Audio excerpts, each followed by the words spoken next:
English, please. Roger, talk a little bit about just the twists and turns in that match. It really felt tense, and you could almost see it on both your faces. Yeah, I mean, I think you described it. It's a lot of chances on either end.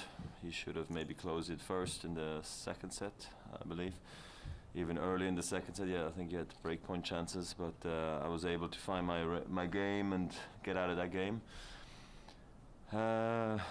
Yeah, and then it was close. I had maybe a bit more chances early on in the second set to maybe get even a break earlier, but I finally got it and served for the match. Had a couple of match points, maybe 2, 3, I'm not even sure. But it doesn't matter if it was 10, it was 20 or 1. So, you know, look, it's disappointing, but I thought it was a good match, and yeah, Juan Martino was a bit better at the end. It was maybe a point here or there, maybe a shot, maybe a forehand, maybe a chip. So that's how it goes. It's unfortunate, but I'm happy for him. Well done to him.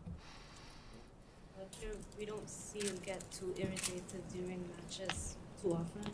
I was just wondering what was bothering you today, and just when you were in your conversations with him.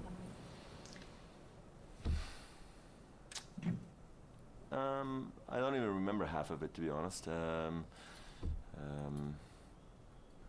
don't want to get into the details, you know, and I think I was just trying to pump myself up more, you know, to get energy for me. So yeah, that's basically it.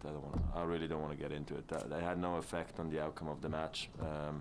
I think we both, you know, went after the umpire for different reasons or the same reasons in different moments. So he's got a tough job sometimes, and sometimes not. So depends on how you take it. Yeah. Any particular reason for the birdie luck this week? No. No? Next question. There's none.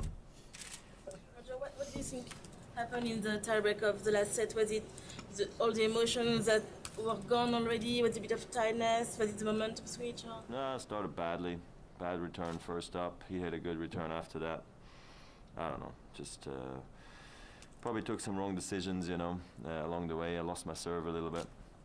Yeah, and then he was clean and I wasn't, and then it goes very quickly in the breaker, you know, as close as it can be sometimes when you're not feeling it or momentum has shifted. It's just crazy how it can go the other way, but you know, I had already missed my opportunities then, but I still, you know, standing at the trophy ceremony, I think like I would like to play that tiebreaker again, you know, because I don't know what the hell happened, but it's okay, you know, it happens sometimes.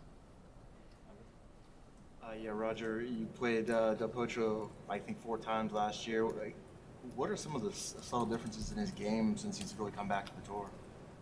What the differences are? Yeah, man, like, has he changed his game up since he, you know, went out with the wrist surgeries? I mean, he's been back a while now, hasn't he? Has he Yeah. not been back for like almost 2 years now? So, yeah, I mean, look, in the beginning he was chipping a lot, and for quite a while, actually. I was surprised how long it took him to get more and more confident, you know, coming over. But I feel like he's finally there. I mean, only he will answer the question later on when he comes in. You can ask him, but I feel like he looks good on the backhand now, basically to his old self, really. So yeah, and I mean, I just think it was for him probably a confidence thing, you know, on the backhand side. But what's interesting is that he put himself out there, you know, with no double-hander almost, but just happy to slice and still take losses, I guess, you know, because he knew it was going to probably not be enough against some players, but he was happy enough playing this way, which I admire a lot. And, you know, over time he got more and more confident, and now he's here and he's won a Masters 1000s. It's a great story, so that's why also I'm very happy for him today. Roger, sorry for your loss, but your story is an important one. It has many aspects to it, like persistence and self-belief. Where do you get your self-belief from, and what is something that you want, like, kids and young adults to learn from your story? Oof. Deep question. I don't know how much time we have, but look, I mean, look, I think staying positive through the tough moments is really key, because you're always going to go through ups and downs in your career, or as a person for that matter. It's not every day sunshine, you know. It's always sometimes a bit of a struggle, and important is there that you take the right decisions, you surround yourself with the right people.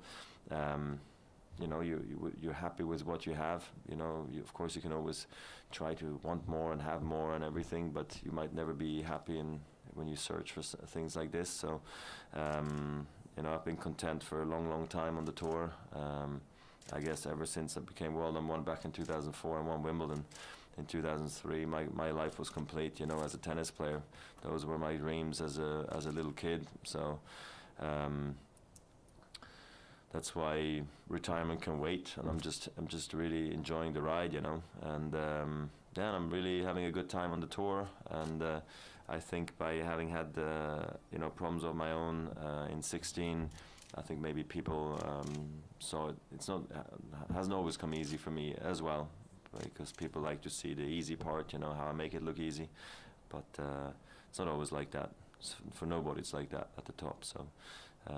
Yeah, it's a good story, and when I can inspire people and motivate people through my story, that's obviously a great thing.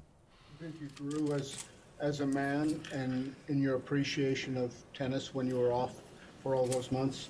Yeah, I don't think so. I think I appreciate more the guys who have been hurt, you know, because I was in that position now. Because that's the part I didn't quite understand, you know, when guys had to do surgery and rehab. You know what you go through. You can't put yourself into their position if you've never had it. So I think that's I definitely have a big appreciations for what you go through when you are hurt. Roger, you have a very strong record against him. Differently in finals, or do you read much into that, or is it purely just a statistic? I mean, who knows? I don't know. It's you can read into it whatever you want. You know, like, should I have won the U.S. Open finals? I could have, should have. I don't know. I didn't. It's same today, so that would have changed the whole thing around. But he stuck around, and you know, like most players who go deep in a tournament, the better they start playing. You know, so clearly the tougher they seem to beat. But you know, and of course I had a few wins against him when he was still younger. You know, where I almost had to win because, you know, he wasn't quite there yet. So that's why I also have a better head-to-head. But, you know, I did win the last 4 or 5, I guess, you know. So, yeah, I'm not sure why the final record is the way it is. I mean, a lot of them have been extremely tight. Also 7-6 in the third in Basel. Another 3-setter in Basel I lost. So, I mean, most of them have gone the distance, you know. So it's been tough against him. Roger, I think a couple of weeks ago you said you'd make the call after Indian Wells as to whether you'd play the French Open. I know that Miami. After Miami. All right, okay. Yeah. Maybe I said something wrong, but I did say Miami several times now, since probably. My bad. I'll finish, right? Roger, obviously the loss is a big disappointment, but when it was so tight, did it take it a little bit longer to get over, or by this evening you'll be over it? Yeah, I have to get over it. There's no way around it. I mean, I don't know, I feel frustrated, you know, that you let the opportunity like this go by. I don't know, serving 40-15, any game, I probably win, I don't know what the stat is, 90-something%. So it just kind of, it should sting, like you said, you know, for a bit.